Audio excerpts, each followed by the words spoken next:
Welcome to Cutie the Beauty Soap and BS Finoni Hair Color Shampoo co-presents Mr. and Mrs. Blockbuster partner MyG, My Generation Digital Hub, co-powered by Asian Paints Ultimate Antiseptic Disinfectant Liquid. special partner Sopic, Vigalan Homes and Kalyan Silk. നമ്മുടെ mister and മിസ്സസിന്റെ രണ്ട് നെടുതൂണുകൾ. Let's welcome GP and DP. അപ്പോൾ നമ്മുടെ GPയും DPയും വന്ന സ്ഥിതിക്ക് നമ്മുടെ മൂത്തമ്മാവനെ ഇങ്ങോട്ട് വെൽക്കം ചെയ്യേണ്ട സമയമാണ്. Let's welcome to the show. കാര്യത്തിലേക്ക് വരണ്ടേ? ഇങ്ങനെ സുഖിച്ചിരുന്നാ മതിയോ? ഇപ്പൊ തന്നെ സമയം പറയാൻ വൈകി. എഴുന്നേറ്റേ പോയാട്ടെ. ഒറ്റ ദിവസത്തെ വാലിഡിറ്റി ഉള്ളായിരുന്നു. പരിപാടി കഴിഞ്ഞു. ഇനി നിങ്ങളെ പിടിച്ചിരുത്തിയ ആൾക്കാർക്ക് വേണ്ടിട്ട് നിങ്ങൾ വഴിമാറി. ഇതുവരെ ഇല്ലാത്ത ഒരു ഒട്ടല്. അതെ, ഇങ്ങനെയൊന്നും അല്ലായിരുന്നല്ലോ. എനിക്ക് ഇരിക്കണ്ട, കെടുക്കണ്ട, വേണ്ട. ഇരുത്തിയത് നിങ്ങളാണോ? അതെ, അപ്പൊ എനിപ്പിച്ചു വിടാനുള്ള അവകാശം ഞങ്ങൾക്കുണ്ട്. ഞങ്ങള് തീരുമാനിക്കണം.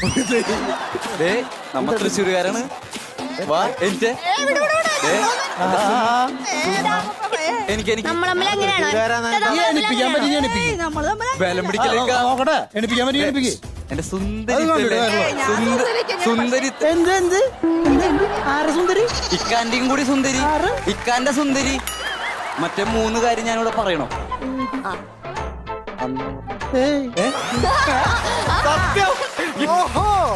നമ്മള് തൃശ്ശൂരുകാരല്ലേ ഒറ്റക്കെട്ടായിട്ട് നിൽക്കണ്ടേ? അതേതാ മൂന്ന് കാര്യം? വേണ്ട വേണ്ട വേണ്ട ഏതോ ഒരു കാര്യമുണ്ട്.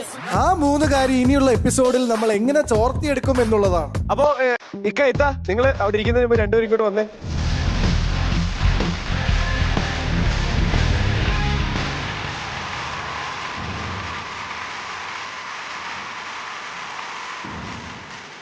സൂപ്പർ സ്റ്റാർ ഗാലറിയിലെ പുതിയ സൂപ്പർ സ്റ്റാർ കപ്പിൾസ് സുമിതൻ. എങ്ങനെയുണ്ടായിരുന്നു അവർക്ക് സൂപ്പർ സ്റ്റാർ ഗാലറിയിൽ ഇരുന്നിട്ട് ഇത്ത? ഫസ്റ്റ് അതിലിരിക്കാൻ ഞങ്ങൾക്ക് ഇഷ്ടമുണ്ടായില്ല, പക്ഷെ അതിൽ എനിക്ക് ഇപ്പൊ തീരെ ഇഷ്ടമില്ല. എനിക്ക് തോന്നുന്നു അവിടെ ഇരുന്ന് അവർ നടത്തിയ ജഡ്ജ്മെന്റ്സ് ആണെങ്കിലും അവർ ആ ഇരുന്ന സമയം ഉപയോഗിച്ചത് വളരെ മനോഹരമായിട്ടാണ്, വളരെ പക്വതയോട് കൂടിയിട്ടാണ്, വളരെ രസകരമായിട്ടാണ്. അത് വളരെ ഇൻട്രസ്റ്റിംഗ് ആയിരുന്നു. എസ്പെഷ്യലി ഇക്ക. എന്തായാലും എല്ലാവിധ ആശംസകളും. അധികം താമസിയാതെ ആ സീറ്റിലേക്ക് ഇരിക്കാൻ പറ്റട്ടെ എന്ന് ആശംസിക്കുന്നു. ഒരുവിധം എല്ലാവരും ഇരുന്ന് കഴിഞ്ഞാൽ പിന്നെ ആരിയിരിക്കണം എന്നുള്ളത് നിങ്ങളുടെ പെർഫോമൻസ് വൈസ് തന്നെ ആയിരിക്കും. അതുകൊണ്ട് തന്നെ എല്ലാവരും പെർഫോമൻസിൽ ഒരു കുറവും വരുത്താതെ മുന്നോട്ട് പോവുക. അധികം താമസിയാതെ നിങ്ങൾക്ക് സൂപ്പർ സ്റ്റാർ കപ്പിൾ സ്ഥിരമായി ഇരിക്കാൻ പറ്റട്ടെ എന്ന് ആശംസിക്കുന്നു.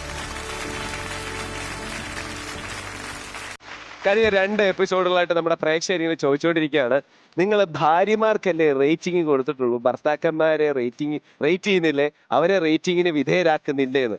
ആ ദിവസം ഇന്നാണ്. ഭർത്താക്കന്മാരെ റേറ്റിംഗ് അറിയാൻ വേണ്ടിയിട്ട് ഇങ്ങനെ വെയിറ്റ് ചെയ്തിരിക്കുകയാണ് നമ്മൾ പ്രേക്ഷകരൊക്കെ. GP, DP ഭർത്താക്കന്മാരെ വിളിച്ച് നമുക്ക് റേറ്റ് ചെയ്യണ്ടേ? കൃമണികൾ എല്ലാവരും വരൂ.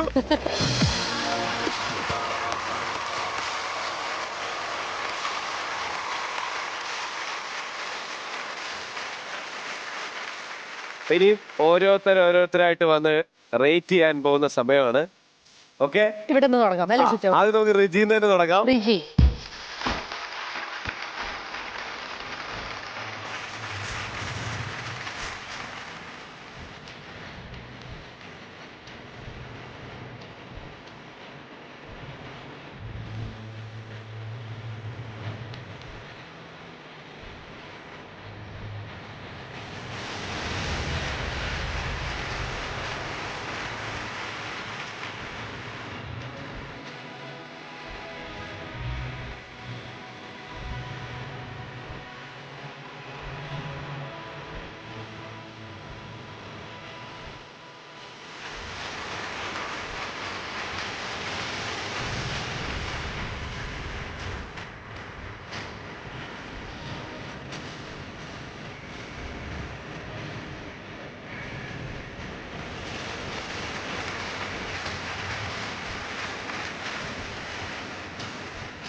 ഞങ്ങൾ ഇക്കയിൽ ഇതിലും കൂടുതൽ പ്രതീക്ഷ ഞങ്ങൾക്ക് ഉണ്ടായിരുന്നു. എന്ത് പറ്റി ഇക്ക?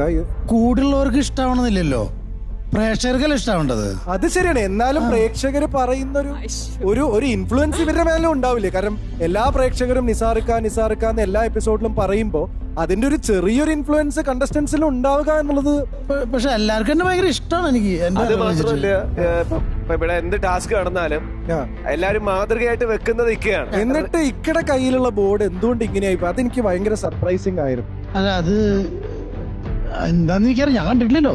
എന്നാ ഒന്ന് നോക്കൂ, തുറന്നിട്ട് ഒന്ന് തിരിച്ചു നോക്കൂ എന്താന്ന്.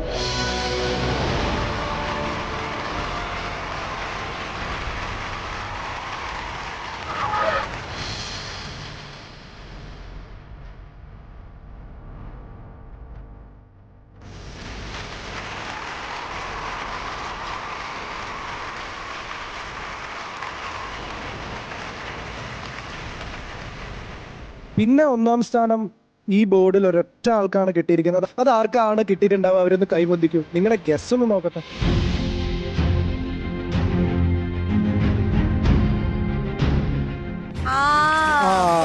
തമാശയാണെങ്കിൽ പോലും അവനത് പൊക്കി കാണിച്ചു. ആ കോൺഫിഡൻസിന് നമ്മൾ കൈയടിയെ കൊടുത്തേ പറ്റൂ. സോ ആ 1-ാം റാങ്ക് കിട്ടിയിരിക്കുന്നത് മറ്റാർക്കുമല്ല, അത് കിട്ടിയിരിക്കുന്നത് രഞ്ജിത്തിനാണ്. സ്വാഭാവികമായിട്ട് അദ്ദേഹമാണ് ഇവിടെ റാങ്ക് 2 എന്ന് പറയുന്നത്. ഇവിടെ പൊരിഞ്ഞ പോരാട്ടം നടന്നത് രണ്ടുപേര് തമ്മിലാണ്. 1-ാം റാങ്കും അവസാന റാങ്കും തമ്മിൽ ഗംഭീര പോരാട്ടമാണ്. രണ്ടുപേരുടെ പാറ്റേൺ ഒരേപോലെയാണ്. നിഖിലിന്റെ ബോർഡ് നിഖിലൊന്ന് നോക്കൂ.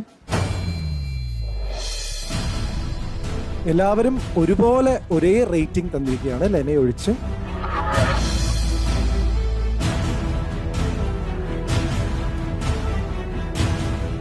അത് ഭയങ്കര ഡേഞ്ചർ ആയിട്ടുള്ള ഒരു സോണിലാണ് നിഖിൽ നിൽക്കുന്നത്. അതുകൊണ്ട് തന്നെ നമ്മൾ ഉദ്ദേശിക്കുന്ന ഈ ഒരു കോടതിയിൽ ഞങ്ങൾ ഇപ്പോൾ തീരുമാനിച്ചിരിക്കുന്നത് നിഖിലിന് വാദിക്കാൻ ഒരു അവസരം തരികയാണ്. എന്ന് വെച്ച് കഴിഞ്ഞാൽ ലെന വാദിക്കണം. ഏറ്റവും ലാസ്റ്റ് വന്ന ഒരാളും ഏറ്റവും ഫസ്റ്റ് ഒരേ പാറ്റേണിലുള്ള 2 ആളുകൾ തമ്മിലായിരിക്കും ഇനി നമ്മൾ കോടതി നടത്താൻ പോകുന്നത്. ഭർത്താക്കന്മാരിൽ ഏറ്റവും കൂടുതൽ റേറ്റ് ചെയ്തത് ഇക്കയ്ക്കാണ്. ഏറ്റവും ലീസ്റ്റ് ആയിട്ടുള്ള റേറ്റിംഗ് കിട്ടിയത് നിഖിലിനാണ്. അതുകൊണ്ട് തന്നെ കോടതി മുറിയിലുള്ള വാദം നടക്കാൻ പോകുന്നത് ലെനയും ഷെജിദയും ചേർന്നാണ്. ബാക്കിയുള്ളവർക്ക് അവരുടെ സീറ്റിലേക്ക് പോവാം. ഇക്കയും നിഖിലും ഇവിടെ നിൽക്കുക. കോടതി ഒരുങ്ങട്ടെ. അങ്ങനെ നമ്മുടെ കോടതി സെറ്റ് ആയിട്ടുണ്ട്. ഞാൻ ഫോക്കസ് ചെയ്യാൻ പോകുന്നത് കംപ്ലീറ്റ് ലെനയാണ്. ഓൾറെഡി നിങ്ങൾക്ക് ഒരു കോടതി കയറി എക്സ്പീരിയൻസ് ഉണ്ട്. അത് മാത്രമല്ല, ഇക്കയ്ക്ക് കിട്ടിയ 1-ാം സ്ഥാനം ഒന്നുമല്ല എന്ന് തെളിയിക്കാൻ പോവാണ് ലെന. വാദപ്രതിവാദം തുടങ്ങട്ടെ. പുള്ളിയുടെ വോട്ടിംഗ് കണ്ടാൽ തന്നെ അറിയാം പുള്ളിയെ എല്ലാരും കൂടെ വളഞ്ഞിട്ട് ആക്രമിച്ചതാണെന്ന്. കാരണം എല്ലാരും 7 ആണ് കൊടുത്തേക്കുന്നത്. എന്ത് ക്രൈറ്റീരിയയുടെ അടിസ്ഥാനത്തിലാണ് ബാക്കിയുള്ളവർക്ക് ഈ 7 കൊടുത്തതെന്ന് എനിക്കറിയത്തില്ല. പുള്ളി ഉണ്ടെങ്കിൽ മുന്നോട്ട് വരാൻ പറ്റില്ല എന്നുള്ള ഒരൊറ്റ കാരണം കൊണ്ട് മാത്രമാണ് പുള്ളിക്ക് ഈ 7 എന്നുള്ള ഒരു മാർക്ക് അവർ കൊടുത്തേക്കുന്നതെന്നാണ് എനിക്കിവിടെ പറയാനുള്ളത്. എന്റെ ഭർത്താവിനെ എന്തുകൊണ്ടും 1-ാം സ്ഥാനത്തിന് ഇതിന് എന്ത് പറയണം, എല്ലാവരും 1 അതിലൊട്ടിച്ചിരിക്കുന്നത്. അതുകൊണ്ട് എന്റെ ഇക്കാക്ക തന്നെയാണ് 1-ാം സ്ഥാനം കിട്ടുന്നത്. കാരണം എല്ലാ എപ്പിസോഡും മൊട്ടയില് മുങ്ങി, ചാണക വെള്ളം ഒഴിച്ചു, അരിക്കാടി വെള്ളം ഒഴിച്ചു, കളർ വെള്ളം ഒഴിച്ചു, തൈര് ഒഴിച്ചു. ഞാൻ ചോദിച്ചോട്ടെ, ഗെയിം എന്ന് പറയുമ്പോൾ അതിൽ ജയിക്കുന്ന ആൾക്കാണ് കിട്ടുന്നത്. അല്ലാണ്ട് ഇതെല്ലാം ഗെയിമിൽ തോറ്റിട്ട് ബാക്കി എല്ലാവരും പുള്ളിയാ നല്ലതെന്ന് പറഞ്ഞ് 1-ാം സ്ഥാനത്ത് കൊണ്ട് എത്തിച്ച എങ്ങനെയാണ് ശരിയാവുന്നത്? ഗെയിം എന്ന് പറയുമ്പോൾ ഗെയിമിന്റേതായ രീതികൾ വേണം. വല്ലാണ്ട് ഈ പറയുന്നതാണ് നമ്മൾ കളിച്ചാ ജയിക്കാൻ വന്നേക്കുന്നത്. കളിച്ച് ജയിക്കാനാണ് ഒരു ഫ്ലോ എന്ന് പറയുമ്പോൾ കളിച്ച് ജയിക്കണം. വല്ലാണ്ട് മേടിച്ചല്ല കൊടുത്ത് ജയിക്കേണ്ടത്. വെറുതെ കിട്ടിയതല്ല. എല്ലാവർക്കും കണ്ണുണ്ട്, കാതുണ്ട്, മൂക്കുണ്ട്. എല്ലാവരും എല്ലാതും ശ്രദ്ധിച്ച് വീക്ഷിച്ചിരുന്നിട്ടാണ് പുള്ളി എന്ത് ചെയ്ത് എന്ത് പെർഫോം ചെയ്തതിൽ എന്ത് പ്രശ്നമാണെന്നാണ് ഇപ്പൊ പറയുന്നത്. അതൊന്ന് പറയാം. എന്തിവിടെ കാണിച്ചു? എന്താണ് ഇവിടെ കാണിച്ചത്? നിങ്ങൾ ഗെയിമാണ് ഇവിടെ നടന്നത്. ഗെയിം എന്ന് പറയുമ്പോൾ അത് കാൽക്കുലേറ്റ് ചെയ്യുന്നതെന്ന് വെച്ചാൽ അതിന്റെ മാർക്കിന്റെ അടിസ്ഥാനത്തിലാണ്, അല്ലെ? അപ്പൊ മാർക്കിന്റെ അടിസ്ഥാനത്തിൽ എന്ന് പറയുമ്പോൾ പുള്ളിക്കാരൻ 2 ടാസ്ക് സുഖമായിട്ട് ജയിച്ചു, പുള്ളി മാർക്ക് നേടി. അപ്പൊ ഇക്കയുടെ കാര്യം ഞാൻ ചോദിക്കട്ടെ, ഇക്ക ഒരു ടാസ്കിൽ ജയിച്ചായിരുന്നോ? ജയിക്കുന്നതിലല്ല, ജയിക്കാൻ വേണ്ടി എന്തും ചെയ്യും. അതാണ് നമ്മൾ നോക്കേണ്ടത്. ജയിക്കുന്നതിൽ ഏതറ്റം വരെയും പോകും ഞങ്ങൾ അതിനു വേണ്ടിയിട്ട്. വക്കീല് പറയുന്നതേ എനിക്കൊന്നും മനസ്സിലായില്ല എന്താണ് പറഞ്ഞത്. അതാണ് മനസ്സിലാവാത്തതുമാണ് നിങ്ങളുടെ പ്രശ്നം. അതുകൊണ്ടാണ് നിങ്ങൾക്ക് 7 കിട്ടിയത്. അത് മനസ്സിലാക്കാനുള്ള കഴിവ് വേണം, സെൻസ് വേണം, സെൻസിബിലിറ്റി വേണം. ഇവിടെ സിനിമ ഡയലോഗ് പറയാനുള്ളൊരു വേദിയല്ല കേട്ടോ. സിനിമ ഡയലോഗ് പറയാനുള്ളൊരു വേദിയല്ല കോടതി. ഇവിടെ കാര്യം സഹിതം കാര്യം പറയൂ. അപ്പോഴത്തേക്കല്ലേ ബാക്കി ഇത്ര മാത്രമേ ഉള്ളൂ പറയാൻ. ഈ ഒന്ന് കിട്ടിയത് മാത്രം പോരെ. ഒന്ന് എന്ന് പറഞ്ഞോണ്ടിരിക്കാതെ വേറെ എന്തെങ്കിലും പോയിന്റ് ഉണ്ടെങ്കിൽ പറഞ്ഞിട്ടുള്ളായിരുന്നു. ഒന്നും എന്നാൽ പറയാണ്ട് വേറെ പറയണെങ്കിൽ എന്റെ ഇക്കാടെ ടാസ്കുകള് എല്ലാം തന്നെ എടുത്തു നോക്കാം. നിങ്ങളുടെ ഏതുണ്ട് എടുത്തു പറയാൻ പറ്റിയത്? ഞങ്ങളുടെ സ്കിറ്റ് ആയാലും ഒക്കെ തന്നെ GP ഞങ്ങൾക്ക് എത്ര മാർക്ക് തന്നു? ഞാൻ പറയട്ടെ, മുട്ട ഉങ്ങിയെന്ന് പറഞ്ഞിട്ട് ഇക്ക കൗണ്ടർ അടിക്കുന്നു എന്ന് പറയുന്നു. കൗണ്ടർ അടിക്കുന്ന പുള്ളിക്കാരന്റെ ലാംഗ്വേജ് എന്ന് പറയുന്ന ഒരു പ്രത്യേക നല്ല രസമുള്ള ഒരു ലാംഗ്വേജ്. തൃശ്ശൂർ ലാംഗ്വേജ് എന്ന് പറയുമ്പോഴത്തേ ഒരു രസമാണ് കേൾക്കാൻ. അപ്പൊ പുള്ളിക്കാരന്റെ എക്സ്പ്രഷനും അതും ഇതുമൊക്കെ ആകുമ്പോൾ അങ്ങനെ വരുന്നതാ. അല്ലാണ്ട് ഈ പറയുന്ന പുള്ളിക്ക് ഒരു പ്രത്യേക കൗണ്ടർ, എന്താ പുള്ളി ഇങ്ങനെ കൗണ്ടർ അടിച്ചിട്ടുള്ളത്? എന്റെ ഭർത്താവ് എന്ന് പറയുന്ന ഒരുപാട് കൗണ്ടർ അടിക്കാറുണ്ട്, പലത് കേൾക്കാറില്ല. ഓക്കെ, രണ്ട് ഭാഗത്തിനും ഇനി ഇക്കയ്ക്ക് 30 സെക്കൻഡ് സംസാരിക്കാം, ഇത്തയ്ക്ക് 1 മിനിറ്റ് സംസാരിക്കാം. ഇത്തവണ ഇത്ത സംസാരിക്കേണ്ടത് എന്തുകൊണ്ട് ഇക്ക റാങ്ക് 1 ആവാൻ അർഹനാണ് എന്നുള്ളതായിരിക്കണം ഇത്ത സംസാരിക്കേണ്ടത്.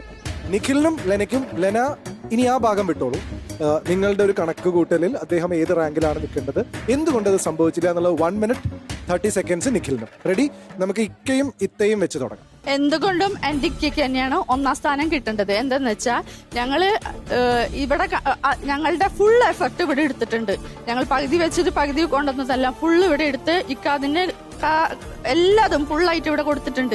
അത് ഒന്നാമത്തെ തന്നെ മുട്ടയിൽ മുങ്ങിയതാണെങ്കിൽ തന്നെ കാടിവെള്ളം ഒഴിച്ചു, അതിനൊക്കെ നിന്ന് തരാൻ ഒരു മനസ്സ് വേണം. ഇക്ക നിന്ന് തന്നില്ലെങ്കിൽ എനിക്ക് അത് ഒഴിക്കാൻ ഒരിക്കലും പറ്റില്ല, എനിക്ക് പേടിയുണ്ടാവും. അതുകൊണ്ട് 1ാം സ്ഥാനത്തിന് ഇക്ക എന്തായാലും അർഹനാണ്. താങ്ക് യു ഇക്ക. അവസാനമായിട്ട് കോടതിയോട് എന്താണ് ബോധിപ്പിക്കാനുള്ളത്? അല്ല, 1ാം സ്ഥാനം ഇപ്പൊ എല്ലാരും എനിക്ക് തന്നു. ഇനിയിപ്പോ അത് പിടിച്ചു വാങ്ങാനായിട്ട് എന്തിനാന്ന് എനിക്ക് മനസ്സിലാവില്ല. അവർക്ക് എന്താണ് അത് പിടിച്ചു വാങ്ങാനുള്ള അർഹത എന്ന് ഞാൻ ചോദിക്കും. ഇപ്പൊ അത് എനിക്ക് മനസ്സിലാക്കിയില്ല. ആ വക്കീൽ നിന്നിട്ട് എന്തൊക്കെയോ പറയുന്നുണ്ട്, എനിക്കൊന്നും മനസ്സിലായില്ല. അവരത് ചെയ്ത് ഇത് ചെയ്തു. ഈ അഴകിയ ലൈല എന്ത് കാട്ടിയാ കിട്ടോ 1ാം സ്ഥാനം? ഞാൻ എന്തൊക്കെ ഇവിടെ ചെയ്തു, അതാണ് ആലോചിക്കേണ്ടത്. ശരിയാണ്. അപ്പൊ അതുകൊണ്ടാണ് എനിക്ക് എല്ലാവരും 1ാം സ്ഥാനം തന്നത്. പിന്നെ അതില് 1ാം സ്ഥാനത്തിന് വേണ്ടി ബാധിക്കുന്ന ഒരു അർത്ഥം ഞാൻ കണ്ടില്ല. ഓക്കെ, പ്രിയ സുഹൃത്ത് ശുചിത പറയുകയുണ്ടായി, മുട്ടയിൽ മുങ്ങാൻ അതിനൊക്കെ ഒരു മനസ്സ് വേണം. എന്റെ പൊന്നു പെങ്ങളെ ഒരു അരപ്പാവട കൊടുത്ത് ഒരു ജമ്പർ പോലത്തെ ഒരു സാധനം ഇട്ടുകൊണ്ട് ആദ്യം ഇറങ്ങി വന്ന് ഇവിടെ തകർത്തവനാ ഞാൻ ആദ്യത്തെ ഷോയിൽ. അത്ര മാസമൊന്നും ഇവിടെ ആരും കാണിച്ചിട്ടില്ല, പിന്നെ മുട്ടയടിക്കാൻ എന്റെ തലയിൽ മുട്ട അടിച്ചിട്ടുണ്ട് പെങ്ങളെ. അപ്പൊ നിങ്ങൾ അതിനെക്കുറിച്ച് പറയേണ്ട കാര്യമില്ല. പിന്നെ ഇക്ക ഇങ്ങനെ പറയുമ്പോഴത്തേക്ക് അഴകിയ ലൈല എന്ന് കാണിച്ചാല് എന്താണെന്നുണ്ടെങ്കിലും അത് ഇപ്പോഴും ഞാൻ പറയുന്നല്ലോ, ഇപ്പോഴും പോലെ ആളുകൾ കൈയൊട്ടി ഒരു ആഘോഷമായിട്ട് കൊണ്ടുപോകുന്ന ഒരു വീഡിയോ തന്നെയാണത്. ആരാ 34ാമത്തെ എപ്പിസോഡ്, അതിൽ ആരായിരുന്നു ടാസ്ക് ചെയ്തത്? ഞാനും എന്റെ വൈഫും കൂടെ ടാസ്ക് ചെയ്ത്. അപ്പൊ ഞങ്ങളല്ല അർഹര്. ഞാൻ 1ാം സ്ഥാനത്തിന് വേണ്ടി ഞാൻ പറയുന്നില്ല. ഇവിടെ ഇരിക്കുന്ന ഈ പറയുന്ന ഇത്രയും പേര് 7 മാർക്ക് എനിക്ക് തന്നു. എന്നെ അത് ഇൻസൾട്ട് ചെയ്യുന്നതിന് തുല്യം തന്നെയായിരുന്നു അത്. ഞാൻ 1ാം സ്ഥാനം ഇക്കാൻ ഞാൻ പറയുന്നില്ല, എനിക്ക് 1ാം സ്ഥാനം വേണമെന്ന്. പക്ഷെ എന്തുകൊണ്ടും ഇന്നത്തെ ഒരു നിലയിൽ വെച്ചിട്ട് ഞാൻ പറയണം, ആദ്യത്തെ 5 റാങ്കിനകത്ത് വരേണ്ട ഒരാൾ തന്നെയാണ് ഞാൻ. അത് മനഃപൂർവ്വം എന്നെ കരിവാരിത്തേക്കാൻ വേണ്ടി മാത്രം തന്നെയാണ് എല്ലാവരും കൂടെ ചേർന്ന് എനിക്ക് 7 തന്നത്. എന്നെ ഒതുക്കാൻ ശ്രമിച്ചതുമാണ്. ഒരു കൊട്ടേഷൻ സംഘം തന്നെയാണ് ഇവിടെ പ്രവർത്തിച്ചിരിക്കുന്നതാണ് എനിക്ക് പറയാനുള്ളത്. ഓക്കെ, മതിയോ? ഏത് തരത്തിൽ നോക്കിയാലും പുള്ളി 7ാം സ്ഥാനം എന്ന് പറയുന്നത് അല്ല, പുള്ളിക്ക് 1ാം സ്ഥാനം തന്നെയാണ് കിട്ടിയത്. കാരണം ഞാൻ ഈ പറഞ്ഞ പോലെ ചെയ്ത ഗെയിംസ് ഒന്നും പുള്ളി ബാക്കിലോട്ട് പോയിട്ടില്ല. പെർഫോമൻസ് വൈസ് ആയാലും പുള്ളി പിറകോട്ട് പോയിട്ടില്ല. പിന്നെ ഈ പറയുന്ന പുള്ളി ഇവിടെ നിന്ന് കഴിഞ്ഞാൽ ബാക്കിയുള്ളവർക്ക് ഭീഷണിയാവുന്നുള്ളത് കൊണ്ടാണ് എല്ലാരും കൂടെ ഈ പറഞ്ഞ വളഞ്ഞിട്ട് ആക്രമിച്ചത്. അല്ലാന്നുണ്ടെങ്കിൽ ഈ പ്രതിക്കൂട്ടി നിൽക്കേണ്ട യാതൊരു കാര്യവും പുള്ളിക്കില്ല. Thank you Lena. പൊടി മാറിയ വാദമായിരുന്നു. സാധനം ഈ ഒരു വാദപ്രതിവാദത്തിന്റെ ഡീറ്റെയിൽഡ് ആയിട്ടുള്ള ഒരു വിധി പറയലിലേക്കാണ് നമ്മൾ പോകുന്നത്. എല്ലാവരും കൂടി 7 മാർക്ക്, അതെനിക്കറിയില്ല. ഞാൻ ഒരിക്കലും അത് 7 കൊടുക്കില്ല. കുറച്ചും കൂടിയൊക്കെ നോക്കാം. ഒരു ഗ്രൂപ്പീസൊക്കെ എന്താ എനിക്കറിയില്ല, ഞാൻ അതിലേക്ക് കടക്കുന്നില്ല. എന്തൊക്കെ സംഭവിച്ചാലും ശരി, ഇവിടുന്ന് പോണേ ഞാൻ പറയണേ, വളരെ മോശം ജഡ്ജിങ് ആണ്, വളരെ മോശം ജഡ്ജിങ് ആണെന്ന് ഈ കോടതി മുമ്പാകെ ഞാൻ പറയണേ. ഇക്കയ്ക്ക് ഫസ്റ്റ് കിട്ടിയത് ഓക്കെ. അത് പറയുമ്പോ കണ്ടസ്റ്റൻസിന്റെ വളരെ മോശം ജഡ്ജിങ് ആണെന്നും കൂടി എടുത്ത് പറയും. ഇവരെടുത്ത് പ്രൊമോട്ട് ഇടുക ഈ സാധനം. കണ്ടസ്റ്റൻസിന്റെ എന്നാണ് ഞാൻ പറഞ്ഞത്, അത് വളരെ മോശമായി. കാരണം ഞാൻ പറയട്ടെ, ഞാൻ ഇത്തിരി കൂടി സീരിയസ് ആയിട്ട് പറയാം. ഷോയിൽ നിന്ന് ഔട്ടായോ എന്ന് സംശയമുണ്ട്. എന്തിനാ ബാധിക്കാൻ പോണേ? അതും വാങ്ങി ഞാൻ വീട്ടിൽ പോകണമെന്ന് തന്നെ ഞാൻ പറയുള്ളൂ. പിന്നെ ഇനി ഷോയ്ക്ക് വേണ്ടി ഞാൻ പറയാം, നിഖിൽ ചേട്ടൻ നന്നായിട്ട് അത് പ്രസന്റ് ചെയ്തു, നല്ല രീതിയിൽ. ഞാനിപ്പോൾ പറഞ്ഞ കാര്യങ്ങൾ തന്നെ, എൻ്റെ മനസ്സിലുള്ള കാര്യം തന്നെ നിഖിൽ ചേട്ടൻ പ്രസന്റ് ചെയ്തു. പിന്നെ എന്താ പറയുക, ഇത്തിരി കലവിലൊക്കെ ഉണ്ടായി, നല്ല ഫണ്ണായിരുന്നു, രസം, അടിപൊളി. ഷിട്ടു ഞാൻ ഒരു കാര്യം ഒരൊറ്റ കാര്യം ഒന്ന് പറഞ്ഞോട്ടെ. സുമിത്ത് പറഞ്ഞില്ലേ ഗ്രൂപ്പിസം ആണെന്ന് ഒരു സംഭവം പറഞ്ഞില്ലേ, എനിക്ക് തോന്നിയൊരു കാര്യം ഞാൻ പറയട്ടെ. ഈ 7 തന്നെ നിഖിലിന് ഒട്ടിച്ചു കൊടുത്ത് GP പറഞ്ഞൊരു കാര്യമുണ്ടല്ലോ, ഈ ഗേൾസ് ഇച്ചിരി ബുദ്ധിപരമായിട്ട് ചെയ്തു. ഒരാളെ 7 ഒട്ടിച്ചു, അതിന്റെ പുറകെ എല്ലാവരും കൊണ്ട് 7 ഒട്ടിച്ചു. ഗ്രൂപ്പിസോ അങ്ങനെ വേറൊരു സംഭവം നിഖില് മോശമായിട്ടോ ഒന്നും അല്ല. ഇതിൽ ഞാൻ വേറൊരു കാര്യം എനിക്ക് തോന്നിയ കാര്യമാണ് ഞാൻ പറഞ്ഞത്. ഞാനിതിൽ ഗ്രൂപ്പിസം എന്ന് പറഞ്ഞേ ഇത്ര ഇമോഷണൽ വായന അങ്ങനെ ചാടി, അതാ ഞാൻ പറഞ്ഞത്. ഒരു മിനിറ്റ് വായന്ന് തന്നെ ചാടുള്ളത് എല്ലാം സംസാരല്ലേ. ഞാൻ ഇത്ര ഇമോഷണൽ ആയിട്ട് സംസാരിച്ചപ്പോ പറ്റിയ ഒരു മിസ്റ്റേക്ക് ആയിട്ട് തന്നെ ഞാനിവിടെ പറയുന്നു. ഗ്രൂപ്പിസം ഉണ്ട് എന്ന് പറയുന്നത് ഈ 7 പേര് ഒട്ടിച്ചില്ലേ, ഈ 6 അല്ലേ എല്ലാവരും ഒട്ടിച്ചില്ലേ, അതുപോലത്തെ എൻ്റെ അഭിപ്രായമാണ് ഞാൻ പറഞ്ഞത്. അത് എൻ്റെ ശരിയാണ്. ഗ്രൂപ്പിസം ഉണ്ട് എന്ന് വിശ്വസിക്കുന്നത് എൻ്റെ മാത്രം ശരിയാണ്. നിങ്ങൾ 7 ഒട്ടിച്ചില്ലേ എല്ലാവരും കൂടി, അതേ ശരിയുടെ വേറൊരു നാണയമാണ് ഗ്രൂപ്പിസം ഉണ്ടെന്ന് പറഞ്ഞത് എൻ്റെ ശരി. ഓക്കെ, അത് എനിക്ക് അങ്ങനെ തോന്നിയില്ല. എനിക്ക് തോന്നിയ കാര്യമാണ് ഞാനും പറഞ്ഞത്. അപ്പൊ GP പറഞ്ഞൊരു കാര്യമാണ് ഇവിടെ സംഭവിച്ചത്. അതായത് ഗേൾസ് ഒരാളെ 7 ഒട്ടിച്ചു. നിഖിലിന് എന്താ തോന്നിയേ? ഇതിപ്പോ നമ്മളെ വീട്ടില് എന്തെങ്കിലും പ്രശ്നം ഉണ്ടെങ്കിലേ പെങ്ങന്മാരൊക്കെ ചെല്ലുന്ന ആങ്ങളുടെ അടുത്താ. അപ്പൊ അങ്ങനെ എല്ലാ പെങ്ങന്മാരോടും എന്റെ അടുത്ത് വന്നതാ.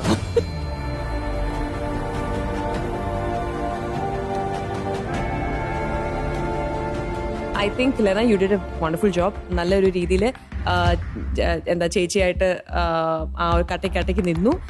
ഹസ്ബൻഡിനെ നല്ല രീതിയിൽ സപ്പോർട്ട് ചെയ്തു. നിങ്ങൾ രണ്ടുപേരുടെയും കൗണ്ടേഴ്സ് അടിപൊളിയായിരുന്നു. It was fun to watch. കുറച്ചധികം കാര്യങ്ങൾ പറയാനുണ്ട്. പോയിന്റ് നമ്പർ 1, ഇവിടെ ഒരു റേറ്റിംഗ് നമ്മൾ വെച്ചത് നിങ്ങളുടെ മത്സരാർത്ഥികൾ, നിങ്ങളുടെ കൂടെ ഉള്ള കണ്ടസ്റ്റൻസ്, കോമ്പറ്റീറ്റേഴ്സ് എങ്ങനെയാണ് നിങ്ങളെ വിലയിരുത്തുന്നത് എന്നുള്ളത് അറിയുക മാത്രമാണ്. അല്ലാതെ നമ്മൾ ഇതിന്റെ ബേസിസിൽ ഒരു എലിമിനേഷനോ ഇതിന്റെ ബേസിസിൽ ഒരു ഫൈനൽ തീരുമാനം എടുക്കാനല്ല. സ്വാഭാവികമായിട്ടും എല്ലാവർക്കും കൂടെയുള്ള ആൾക്കാർ എങ്ങനെയാണ് നിങ്ങളെ നോക്കി കാണുന്നത് എന്ന് കാണുക എന്നുള്ളതാണ് ഈ ഒരു ആക്ടിവിറ്റിയുടെ ഉദ്ദേശം ഉണ്ടായത്. പോയിന്റ് നമ്പർ 1, ഇവിടെ തീർച്ചയായിട്ടും ഇക്കയ്ക്ക് വാദിക്കേണ്ട ഒരു ആവശ്യം ഉണ്ടായിരുന്നില്ല. ഇവിടെ വാദിക്കേണ്ട ആവശ്യം നിഖിലിനായിരുന്നു.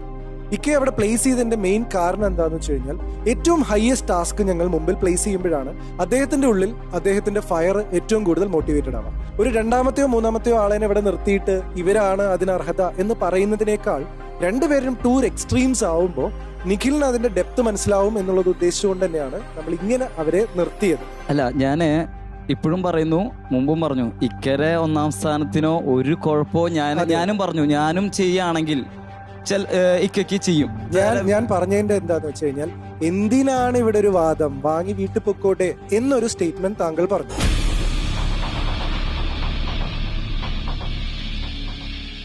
അത് ഞാൻ മനസ്സിലായില്ലേ? ഞാൻ പറഞ്ഞു വരുന്നത്, നമ്മൾ ഇവിടെ ചെയ്യുന്ന ഓരോന്നിനും പ്രസക്തിയുണ്ട്. ഒരിക്കലും ഇക്കയ്ക്ക് അവിടെ ഇത്രയും 1 കിട്ടിയിട്ട് ഇക്കനെ അവിടെ നിർത്താൻ ഞങ്ങൾ ബുദ്ധിശൂന്യരല്ല. ഈ ടാസ്കിന്റെ സ്വഭാവം ഇന്റൻസിറ്റി കൂട്ടുക എന്ന് മാത്രമാണ് സുമിത്ത് നമ്മൾ ഉദ്ദേശിച്ചത്. സുമിത്ത് അതിനെ കണ്ട രീതിയിലുള്ള ചെറിയൊരു വ്യത്യാസമാണ്. അല്ല, ഞാൻ അതും വ്യക്തമായിട്ട് പറഞ്ഞു. ഞാനിത് ഷോയ്ക്ക് വേണ്ടി ഇപ്പൊ പറഞ്ഞത്. അതെ, അതാ ഞാൻ അതെന്റെ പേഴ്സണൽ ഒരു കാര്യമാണ് ഞാൻ പറഞ്ഞത്. ഞാൻ നിഖിൽ ചേട്ടൻ ഇവിടെ കണ്ടസ്റ്റൻസ് ആയിട്ടല്ല ഞാൻ സംസാരിച്ചത്. ഒരു നിഖിൽ ചേട്ടൻ, ഒരു ചേട്ടന്റെ ഞാൻ അത് ക്ലാരിഫൈ ചെയ്തു. നമ്മളിവിടെ ഷോയ്ക്ക് വേണ്ടി തന്നെയാണ് എല്ലാം ചെയ്യുന്നത്. അപ്പൊ സ്വാഭാവികമായിട്ടും ആ ഇന്റൻസിറ്റി കൂട്ടുക എന്നുള്ളതായിരുന്നു ഇവരെ കൊണ്ട് വാദിപ്പിക്കുന്നതിന്റെ ഉദ്ദേശം. പോയിന്റ് നമ്പർ 2, ഏറ്റവും എന്റർടൈനിങ് ആയി തോന്നിയത് തീർച്ചയായിട്ടും ഇത്തയുടെ വാദം. പക്ഷെ അത് വളരെ എന്റർടൈനിങ് ആയിരുന്നു. ഇങ്ങനെ ഒരു ടെൻഷൻ നിറഞ്ഞ സമയത്ത് പ്രേക്ഷകർക്ക് എന്റർടൈൻമെന്റ് കൊടുക്കുക എന്നുള്ളതായിരുന്നു നമ്മുടെ ഉദ്ദേശം. വളരെ മനോഹരമായിട്ട് ഇത്ത ചെയ്തു. ലെന വളരെ നന്നായിട്ട് വാദിച്ചു. എസ്പെഷ്യലി ലെന തൂങ്ങിയിരുന്നത് ഒരൊറ്റ പോയിന്റിലാണ്. എല്ലാവർക്കും ഒരു ഭീഷണിയാണ് നിഖിൽ, അതുകൊണ്ടാണ് എന്നുള്ളതാണ്. ബേസിക്കലി എന്താണെന്ന് വെച്ച് കഴിഞ്ഞാൽ പല പാറ്റേൺസ് ഉണ്ട് എന്നുള്ളത് എനിക്ക് വേണമെങ്കിൽ എംഫസൈസ് ചെയ്യായിരുന്നു. എല്ലാവർക്കും ഒരു ഭീഷണിയായി തോന്നി എന്നുള്ളൊരു ഒറ്റ പോയിന്റിൽ ലെന ഒതുങ്ങി വാദം. ഈ വാദപ്രതിവാദത്തിന് ഏറ്റവും പ്രസക്തമായ നിമിഷം എന്ന് പറയുന്നത് നിഖിലിന് കൊടുത്ത 30 സെക്കൻഡാണ്. അത് നിഖിൽ നന്നായി വാദിച്ചു എന്നുള്ളതിനേക്കാൾ എനിക്ക് പറയാനുള്ളത്, ഇതുവരെ കാണാത്തൊരു ഫയർ ഞങ്ങൾ നിഖിലിൽ കണ്ടു. ഇനി വളരെ നിർണായകമായിട്ടുള്ള ഒരു ഘട്ടം എന്ന് പറയുന്നത് പ്രേക്ഷകർക്ക് നമ്മൾ അവസരം കൊടുക്കും. അപ്പോൾ അടുത്തത് ഏറ്റവും നിർണായകമായിട്ട് നമ്മൾ കാത്തിരിക്കുന്നത് അവരുടെ വോട്ടിംഗ് ആണ്. ഓക്കെ, അടുത്തായിട്ട് നമ്മളുടെ മിസ്റ്റർ മിസ്സസിന്റെ character challenge round. Character challenge റൗണ്ടില് ആരാണ് വരുന്നത് ആദ്യം പെർഫോം ചെയ്യാൻ? നമ്മുടെ ഒരു സ്ട്രോങ് കപ്പിൾ ആണ് ഷിട്ടു. Meet and Mary. Let's welcome.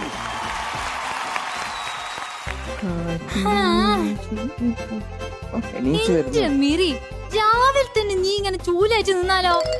പിന്നെ ഞാൻ കണി കാണുന്നു. ഒന്ന് പോയാ. നിങ്ങൾക്ക് ഞാൻ ഐശ്വര്യ റായിനെ ഇവിടെ കൊണ്ടുവന്ന് കാണിച്ചു തരാം.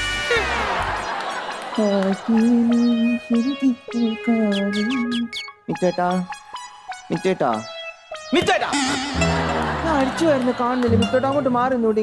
എവിടെയും നിക്കാൻ പറ്റില്ല ഇവിടെ. ഒരു പണി എടുക്കൂല, ഇങ്ങനെ ചുറ്റി നടന്നോളൂ. ഒരു സെൽഫി എടുക്ക രാവിലെ തന്നെ.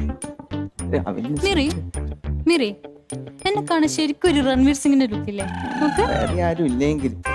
പക്ഷെ ജീവിക്കും ഇപ്പോഴും ഒരു വിശ്വാസം വന്നിട്ടില്ല എന്നെ പറ്റിട്ട്.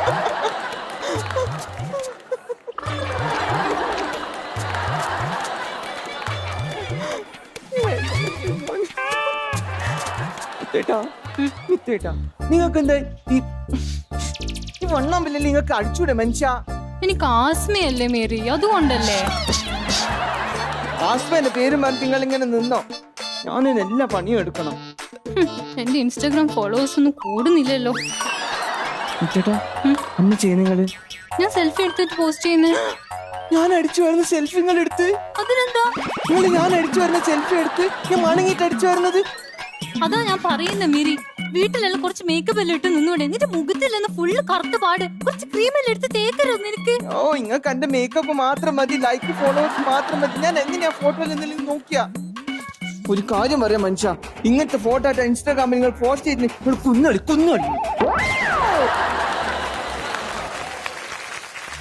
എന്തൊരു കഷ്ടം. മൂഡ് പോയി രാവിലെ തന്നെ മൂഡ് പോയി. ഓ, ഇൻസ്റ്റാഗ്രാം ലൈവ് ചെയ്യാം, അതേ ഇനി രക്ഷയുള്ളൂ. Hello, good morning to all. Welcome to Meet Mary live. ചേച്ചി എവിടെ? ചേച്ചി ഭയങ്കര ബിസി അല്ലേ? വർക്ക് ഫ്രം ഹോം അല്ലേ? അതുകൊണ്ടാ. അയ്യോ ചേച്ചി, മിറി എല്ലാരും നിന്നെ ലൈവിൽ അന്വേഷിക്കുന്നു. വാ. വർക്ക് ഫ്രം ഹോം അല്ലേ? കാണിച്ചു ഞാൻ പിന്നെ വരാം കേട്ടോ. എന്നാലും ലൈവില് ഞാനിവിടെ മണങ്ങി പണിയെടുക്കും, നിങ്ങൾ ലൈവ് ചെയ്തോണ്ടിരിക്കല്ലേ? എന്റെ മിറി, എന്തിനാ നീ രാവിലെ തന്നെ എന്നോട് ദേഷ്യം മേടിക്കുന്നേ? എപ്പോഴും നീ എന്നോട് ദേഷ്യം മേടിക്കുന്നേ എന്തിനാ?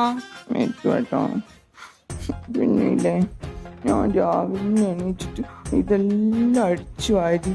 പക്ഷേങ്കിൽ അമ്മ ചളി ചവിട്ടിട്ട് അതിലൂട്ടി എല്ലാം കയറി ആടെ പടക്കിയപ്പുറത്ത് ഫുൾ വെള്ളം മറിച്ച് ആടെ നോക്കിയാട്ടെ ഫുൾ കാട്ട് വിട്ടിന് മിത്തോട്ടാ.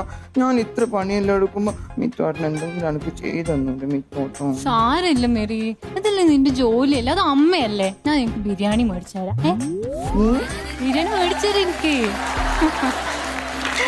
സന്തോഷായില്ലേ? എന്താ എന്ത് മേരി? ബിരിയാണി മേടിച്ചു സത്യം എന്റെ മോള് വിട്ട് അടിച്ചു വരുമ്പോ.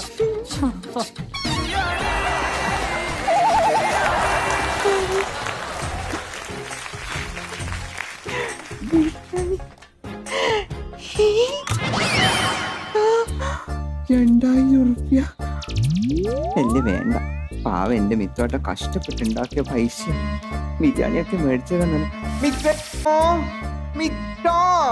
എന്നാ മിറി ചേട്ടാ, $2000 വീണിറക്കണം. എന്നാ ചെയ്യണ്ടേ? നീ എന്തെങ്കിലും ചെയ്.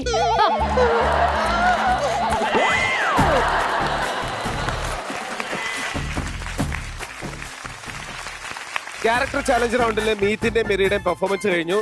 അടിപൊളിയായിരുന്നു. ബാക്കി കമന്റ്സ് ഒക്കെ ഒരു പെർഫോമൻസോടുണ്ട്, അത് കഴിഞ്ഞിട്ട് പറയാം. എന്നാലും മീത്തിന് മെറിക്ക് ഒരു ഉഗ്രം കൈഡി ഒരിക്കൽ കൂടെ. അടുത്താണ് വരുന്നത്. പറ. എനിക്ക് ആ സൈഡിലേക്ക് നോക്കാൻ പോലും പറ്റുന്നില്ല. പറ. അടുത്തത് വരുന്നു നമ്മുടെ സ്വന്തം നിസാരിക്ക ആൻഡ് ഷിജിത.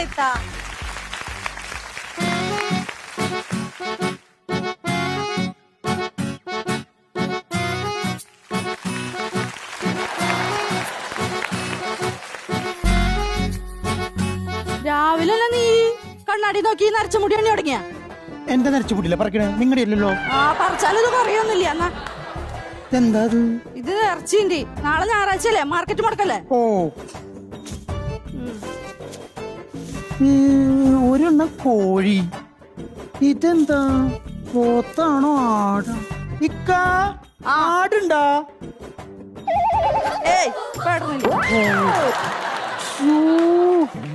ഇക്ക എന്താ അവിടെ കാട്ടണേ? നിനക്ക് അറിഞ്ഞൂടെ? എനിക്ക് ഈ തുറസായ സ്ഥലത്തിലും അവിടെ പോയി മൂത്രമൊഴിക്കണേ? ഇനി പകുതി ഐഡി ഇതൊന്ന് മുഴുവൻ ഒഴിച്ചു. മനുഷ്യ എന്നെ അയലക്കാരെ കൂട്ട് അത് ഇത് പറയിപ്പിക്കും. വാ മനുഷ്യ, എന്താ നിനക്ക്? പറ, ഇത് ഏതാ വെക്കണ്ടേ? നിനക്ക് ഇഷ്ടമുള്ള വെച്ചോ. എന്നാ ഞാൻ ഒരു കാര്യം ചെയ്യാം, ബീഫ് വലത്താം, പിന്നെ കടായി ചിക്കൻ വെച്ചാലോ? ഏത് വെച്ചാലും ഒരേ ടേസ്റ്റ് അല്ലേ, പിന്നെ എന്തിന്റെ പേരിട്ട് വിളിക്കാന്ന് മാത്രം. എപ്പോഴും ഇങ്ങനെ പറഞ്ഞോളൂ എല്ലാത്തിനും. ശരി, ചിക്കൻ വെക്കാം. നിന്റെ ആങ്ങളെ വരണ്ടില്ലേ? എങ്ങനെ മനസ്സിലായി കാക്ക്? അല്ല, എന്ന് ചിക്കൻ വെച്ചാലും ആ നാറി ഇങ്ങോട്ട് വരുമല്ലോ. എന്റെ ആങ്ങളെ എപ്പോഴും നിങ്ങളിന്ന് കുറ്റം പറഞ്ഞോണ്ടിരിക്കുന്നത്. ഞാനേ നല്ല മീൻ കണ്ടതാ. എന്നിട്ട് എന്ത് പേടിക്കാൻ നിക്ക? നല്ല മീൻ വരുന്ന ഇവിടെ വെച്ച് കഴിഞ്ഞാൽ നിന്റെ വാപ്പ ഇങ്ങോട്ട് കെട്ടിയെടുക്കില്ല. എന്റെ വീട്ടുകാരെ പറിച്ചിട്ട് നിർത്ത്. എന്റെ ഉമ്മ ഒന്നും ഇങ്ങോട്ട് വരുന്നില്ലല്ലോ. ആ, അത് സത്യ, നിന്റെ ഉമ്മ വരുന്നില്ല. വെച്ചത് മുഴുവൻ അങ്ങടല്ലേ കെട്ടിയെടുക്കണത്, പാഴ്സല്. പിന്നെ എന്തിനാ വരുന്നേ? നിങ്ങൾ എന്റെ വീട്ടുകാരെ കുറ്റി കുറ്റം പറയേ വേണ്ട. പിന്നെ നിങ്ങളോടൊരു കാര്യം പറയാണ്ട്, നിങ്ങൾ ഇനി ജിമ്മിന് പോണ്ടാട്ടാ. എന്താ മസിലൊക്കെ കൂടി കൂടി വരുന്നു. മതി, അപ്പൊ നിർത്താലേ? നിർത്തിക്കോ ഇനി പോണ്ട കേട്ടാ. നമുക്കൊരു വീഡിയോ ചെയ്താലോ? ഞാൻ ഇല്ല, നിങ്ങൾ പൊട്ട വീഡിയോ ചെയ്യാനല്ല എന്നെ വിളിക്കുന്നത്. നിന്നെ ഇനി ആരെയും കെട്ടിക്കൊണ്ടാണ്? ഞാൻ പ്രാവശ്യം കെട്ടിയതല്ലേ, ഇനി ആരെയും കെട്ടാണ്ട് നീ എന്റെ കൂടെ അല്ല. ആൾക്കാർ അതും ഇതൊക്കെ പറഞ്ഞോട്ടെ. വാടി വഞ്ഞോ, വാ വീഡിയോ ചെയ്യാം നമുക്ക്. പാട്ട് വീഡിയോ ചെയ്യാം നമുക്ക്. ശരിക്കും നിക്കണം കേട്ടാ, ഇങ്ങോട്ട് നിന്നോ. ചെയ്യാം. പുന്നെ പോലെ ഒരുത്തനെ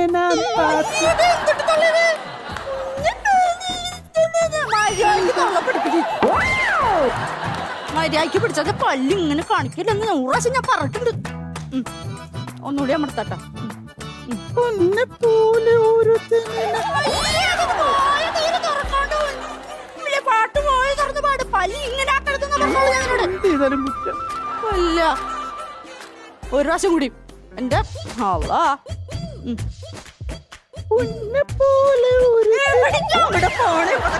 ക്യാമറയിലേക്ക്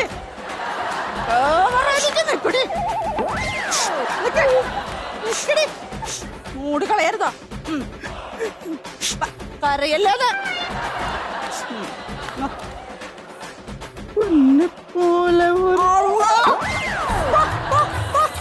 എനിക്ക് തൊള്ള തലയുടെ ഓട് തരിച്ചിട്ട് വയ്യ എനിക്ക്. മൂടും കളഞ്ഞ എല്ലാം കളഞ്ഞപ്പോ ഇനി വീഡിയോ ചെയ്യല്ലേ? ഏത് നേരത്താവും എനിക്ക് വീഡിയോ ചെയ്യാൻ തോന്നിയത്.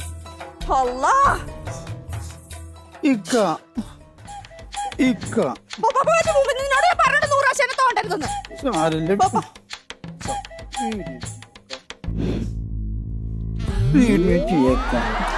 വീഡിയോ ചെയ്യാനുള്ള മൂഡ് തന്നെയാണോ നിനക്ക്? വീഡിയോ ചെയ്യാവാ.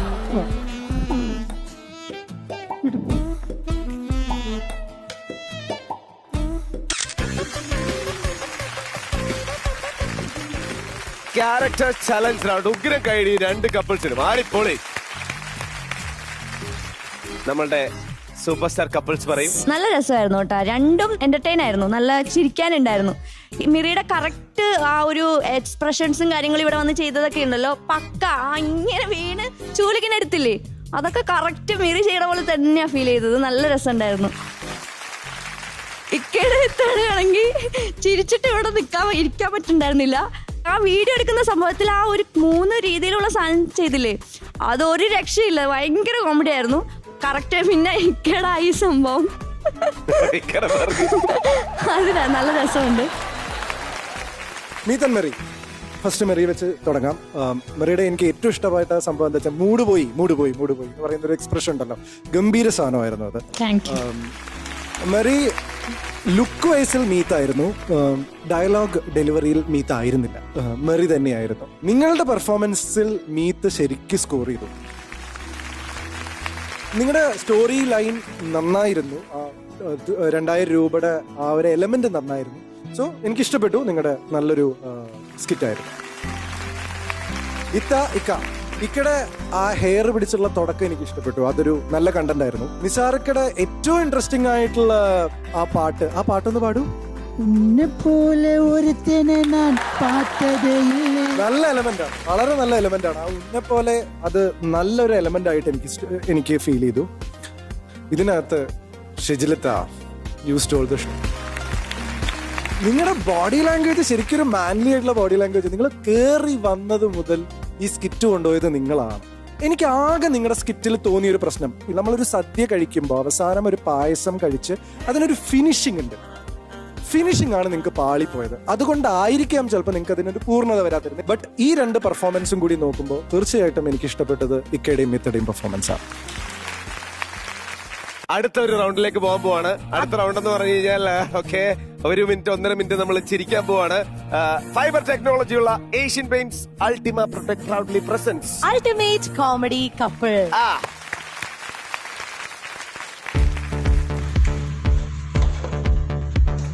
സാറേ എനിക്കൊരു സംശയം സാറേ. എന്നാ മിനിമോളെ? നമ്മൾ ഈ കസ്റ്റമർ സർവീസിൽ പഠിച്ചിട്ടുണ്ടല്ലോ കസ്റ്റമർ വരുമ്പോൾ ചിരിക്കണമെന്ന്. അതെ. പക്ഷെ ഇപ്പോഴത്തെ സാഹചര്യത്തിൽ അത് പറ്റില്ലല്ലോ. അതെന്ത് പറ്റാത്തത്? ഈ മാസ്കും വെച്ച് ചിരിച്ചാ അവരറിയത്തില്ലല്ലോ. Good question, very good question, I like that. അതൊന്നും വേണ്ട. ഓക്കെ, അങ്ങനത്തെ സാഹചര്യങ്ങളിൽ നമ്മൾ എന്താ ചെയ്യേണ്ടതെന്ന് വെച്ചാൽ നമ്മൾ കുറച്ച് ശബ്ദം ഉണ്ടാക്കി ചിരിക്കണം. പ്രശ്നം തീർന്നല്ലോ. കാഞ്ഞ ബുദ്ധിയാ. കസ്റ്റമർ വരുന്നേ. ഇത് നമ്മുടെ സർവീസ് സ്റ്റേഷനിലെ പുള്ളിയാ കേട്ടോ. ഇന്നലെ ഞാൻ വണ്ടി സർവീസ് ചെയ്തപ്പോഴേ പുള്ളി എന്റെ അടുത്ത് പറഞ്ഞു പുള്ളി ഒരു 10 കിലോ കേക്കിന്റെ ഓർഡറുമായിട്ട് നിങ്ങൾ വരുമെന്ന്. ഇത് നമുക്കൊന്ന് സെറ്റ് ആക്കണം മിനിമോളെ. സാറേ സംസാരിക്കരുത്. ഈ സെറ്റ് ആക്കണമെന്നൊക്കെ പറഞ്ഞാൽ എനിക്ക് കുറച്ച് ബുദ്ധിമുട്ടുള്ള കാര്യമാണ്. എന്റെ പൊന്ന് മിനിമോളെ, ആ കേക്ക് ഒന്ന് സെറ്റ് ചെയ്ത് പുള്ളിക്ക് കൊടുക്കണം. അത്രേ ഞാൻ ഉദ്ദേശിച്ചുള്ളൂ.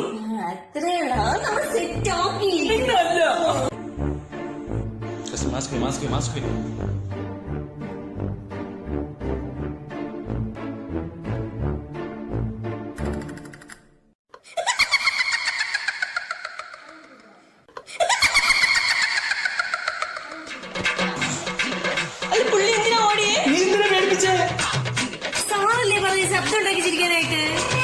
നമ്മൾ കുറച്ച് ശബ്ദം ഉണ്ടാക്കി ചിരിക്കണം. Customer service. എന്ത് വിധി ഇത്, വല്ലാത്ത ചതീത്.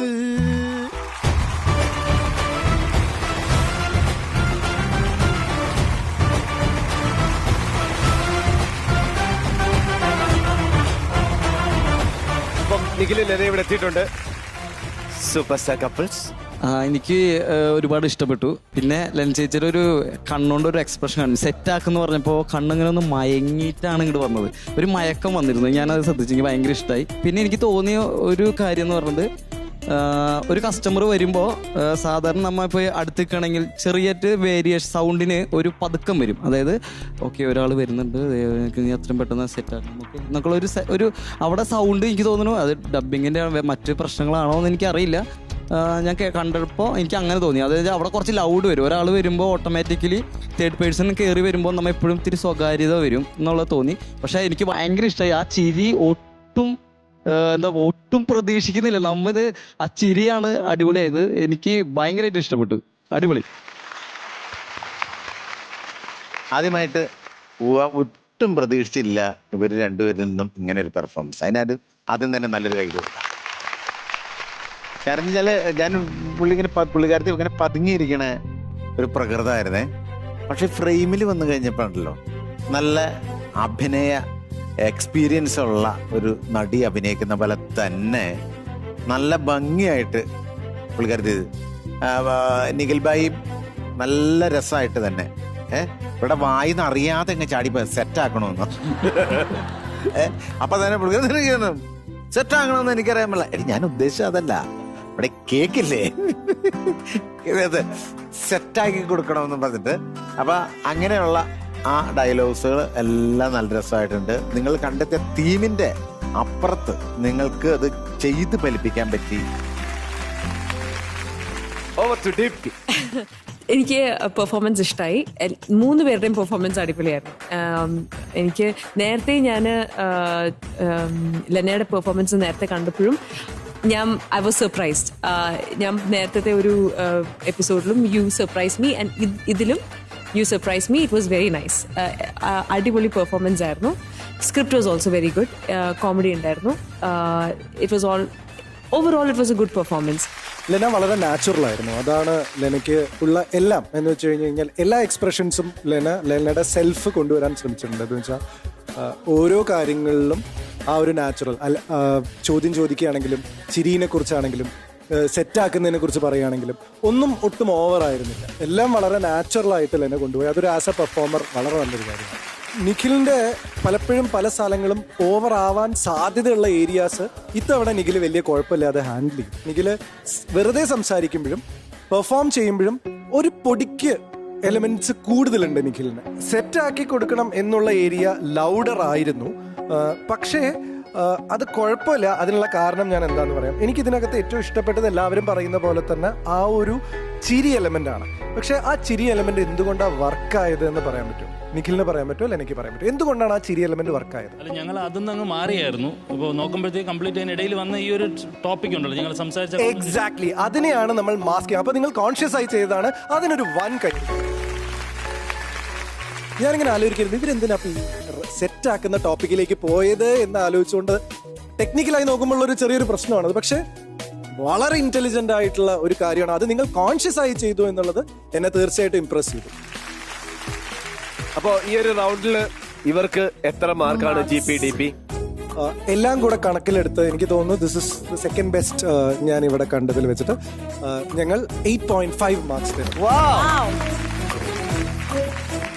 അപ്പോ നമ്മളൊരു ഉഗ്രം വീഡിയോ ഉണ്ട്, കുറച്ച് ടാസ്ക് ഒക്കെ ചെയ്തു. നെക്സ്റ്റ് മരുന്നിനുള്ള സമയമാണ്. നെക്സ്റ്റ് മരുന്ന് എന്ന് പറയുന്നത് നമ്മുടെ നെക്സ്റ്റ് സെഗ്മെന്റ് ആണ്. കുറച്ച് സമയം ഒരാൾ ഇവിടെ വന്ന് കൺഫസ് ചെയ്യാൻ പോവാണ്. കൺഫെഷൻ ചെയറിനുള്ള സമയമാണ്. ഓക്കെ, കൺഫസ് ചെയ്യാൻ വരുന്നത് വേറെ ആരുമല്ല, നമ്മുടെ അച്ചായൻ ബിബിനാണ്. ബിബിൻ അച്ചായൻ.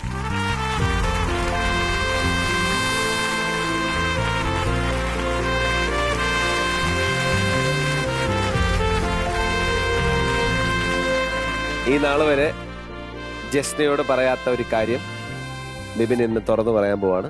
ഓക്കെ,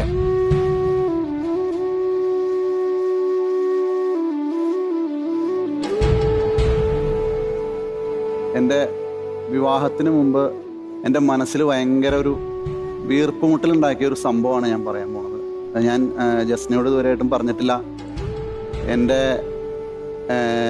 ബാല്യം എന്ന് പറയുന്നത് നമ്മളിവിടെ മത്സരിക്കുന്ന ഈ 8 കണ്ടസ്റ്റന്റിന്റെ പോലെ ആയിരുന്നില്ല എൻ്റെ ഒരു ബാല്യം. എൻ്റെ ബാല്യം എന്ന് പറഞ്ഞത് വളരെ വേദന നിറഞ്ഞൊരു ബാല്യമായിരുന്നു. എൻ്റെ ചെറുപ്പത്തിൽ തന്നെ എൻ്റെ മാതാപിതാക്കൾ മരിച്ചുപോയതാണ്.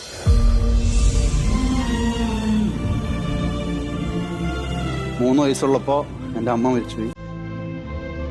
എനിക്കൊരു അനിയത്തി ഉണ്ടായിരുന്നു, അനിയത്തി മരിച്ചുപോയി.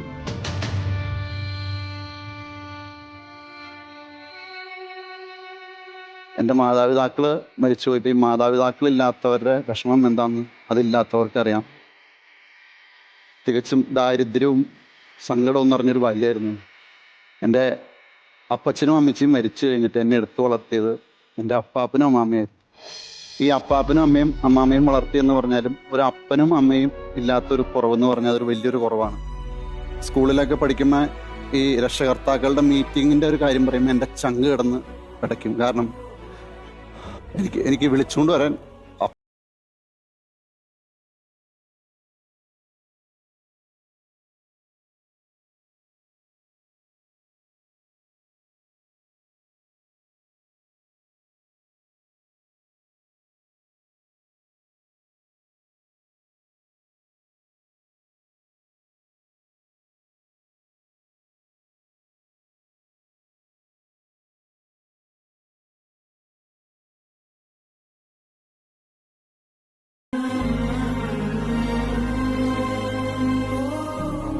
കൂട്ടുകാരെയൊക്കെ വീട്ടിൽ ചെല്ലുമ്പോൾ അവരുടെ അമ്മമാരൊക്കെ ഈ കൂട്ടുകാരെയൊക്കെ സ്നേഹിക്കുന്നത് കാണുമ്പോൾ അവർക്ക് ഒരു ചോറ് ഉരുളയൊക്കെ വായിൽ വെച്ചു കൊടുക്കാൻ കടമയൊക്കെ നമുക്ക് ഭയങ്കര വിഷമമായിരിക്കും.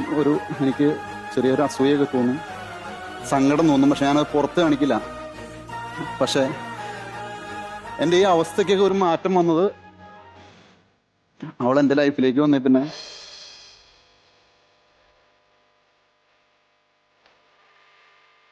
എനിക്ക് അമ്മേനെ കിട്ടി, നല്ലൊരു ഭാര്യനെ കിട്ടി. എല്ലാമായിട്ട് അവള് എൻ്റെ കൂടെ ഉണ്ട്.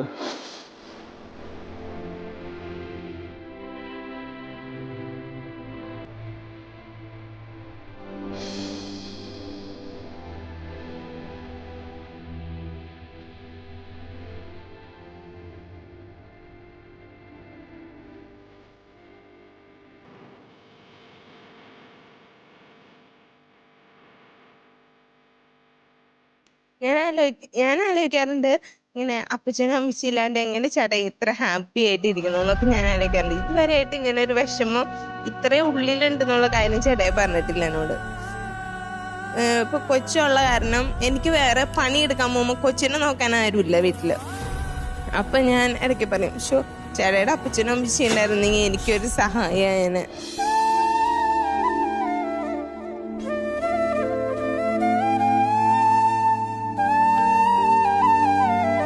ചെറുപ്പത്തിലേ തൊട്ട് ഇങ്ങനെ തന്നെ വളർന്ന കാരണം എല്ലാം തന്നെ ചെയ്യണതാണ്. ആരുടെ ഒരു സപ്പോർട്ട് ഇല്ലാണ്ട് തന്നെ ഭയങ്കര ബോൾഡായിട്ടുള്ള ഒരാളാണ് ചേട്ടായി. ഇത്രയും ഉള്ളിൽ ഇത്രയും വിഷമം ഉണ്ടെന്ന് ഞാൻ ഒരിക്കലും വിചാരിച്ചില്ല.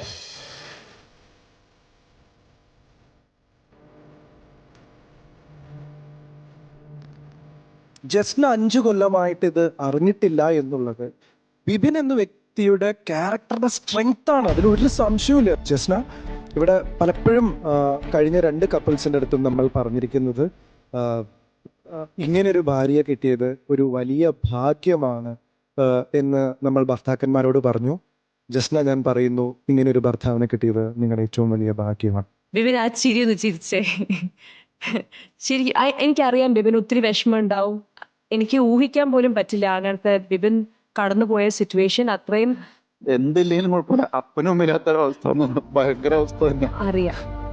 മറ്റുള്ളവരുടെ അവരുടെ മക്കളെ സ്നേഹിക്കണം നമുക്ക് ഭയങ്കര വിഷമം. അതെന്താണ് ചിലപ്പോൾ അസൂയായിരിക്കും, നമുക്കത് കിട്ടാത്തതിന്റെ ആ സ്നേഹം കിട്ടാത്തതിന്റെ. അപ്പാപ്പനും അമ്മയും വീട്ടുകാരും നോക്കി വളർത്തിയാലും അത്രയും വരില്ല.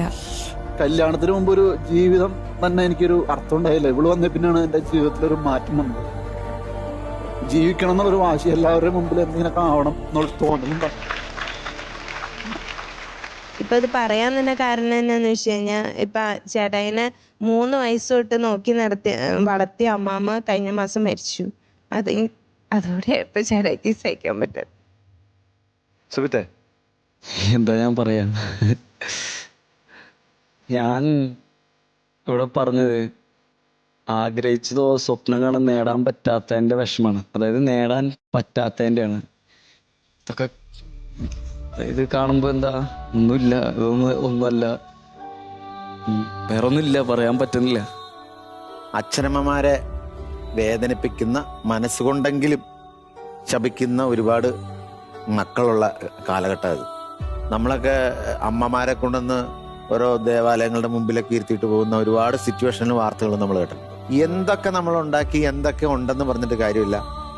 നമ്മളെ ജനിപ്പിച്ച നമ്മുടെ അച്ഛനും അമ്മയും ഉണ്ടാകുമ്പോൾ ഉള്ളപ്പോഴുള്ളതിൻ്റെ വില നമ്മളറിയില്ല. തീർച്ചയായിട്ടും നമുക്ക് മക്കളും സ്വത്തും പണമൊക്കെ ഉണ്ടായാലും ഇവർ മരിച്ചു പോയി കഴിഞ്ഞാൽ നമ്മൾ അനാഥരായി പോകും. അദ്ദേഹത്തിന് ഏറ്റവും നല്ല ഒരു ഭർത്താവിനെ കിട്ടിയെന്നുള്ളതാണ് സന്തോഷം. അതിലേറെ അമ്മയുടെയും അച്ഛൻ്റെയും അനിയത്തിയുടെയും ഇതിൻ്റെ എല്ലാത്തിൻ്റെയും കൂടെ ഉള്ളിൽ അടക്കി പിടിച്ച സ്നേഹമാണ് ഒരു ഭാര്യയെ കിട്ടിയപ്പോൾ ഉണ്ടായത്. അപ്പോൾ നിങ്ങൾ തീർച്ചയായിട്ടും ഈ സമൂഹത്തിലെ, ഈ പ്രപഞ്ചത്തിലെ ഏറ്റവും നല്ല ഒരു ഭാര്യ ഭർത്താവായിരിക്കും അങ്ങോട്ടും ഇങ്ങോട്ടും സ്നേഹിക്കുന്നത്.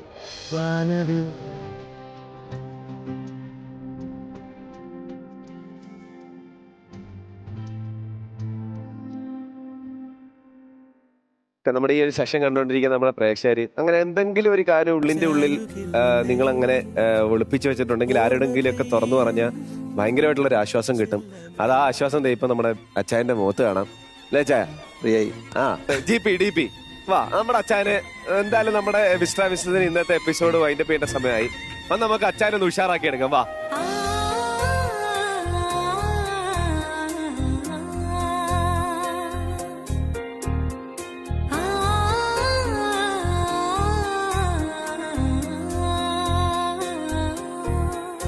ഒരു മിസ്റ്റർ ആൻഡ് മിസ്സസ് ഷോ എന്ന് പറയുമ്പോൾ അത് വെറും ഒരു ഗെയിം ഷോ ആവാതെ, അത് വെറും ഒരു കോമ്പറ്റീഷൻ ഷോ ആവാതെ, മിസ്റ്റർ ആൻഡ് മിസ്സസ് തമ്മിലുള്ള ആ ബന്ധത്തിന്റെ ആഴം കൂട്ടി ഉറപ്പിക്കാനും കൂടി വേണ്ടിയിട്ടുള്ളൊരു ഷോ ആയി മാറുന്നു. ആ ഷോയുടെ ഭാഗമാവാൻ സാധിച്ചതിൽ ഞങ്ങൾക്ക് എല്ലാവർക്കും ഒരുപാട് അഭിമാനമുണ്ട്. ഇത് കണ്ടുകൊണ്ടിരിക്കുന്ന എല്ലാവർക്കും ഇതുപോലെയുള്ള നല്ല നല്ല മുഹൂർത്തങ്ങൾ ഞങ്ങൾ ആശംസിക്കുന്നു. ഇങ്ങനെ ഒരുപാട് പേർക്ക് ഈ രാത്രി ഒരുപാട് തുറന്നു പറച്ചിലുകളുടെ രാത്രിയാകട്ടെ എന്ന് ആത്മാർത്ഥമായിട്ട് ആഗ്രഹിച്ചുകൊണ്ട് തൽക്കാലം ഈ എപ്പിസോഡ് ഞങ്ങൾ വൈൻഡപ്പ് ചെയ്യാണ്. അടുത്ത ആഴ്ച ഇതിലും നല്ലൊരു എപ്പിസോഡുമായിട്ട് ഞങ്ങൾ വരുന്നതായിരിക്കും. Okay, this is bye from whole Mr. and Mrs. family. This is Cutie the Beauty Soap and BS Vinoni Hair Color Shampoo co-presents Mr. and Mrs. Blockbuster partner MyG, My Generation Detail Hub, co-powered by Asian Base Ultimate Antiseptic Disinfectant Liquid. Special partners Soapik, Vigaland Homes and Kalyan Silks. Good night. Good night. Love you.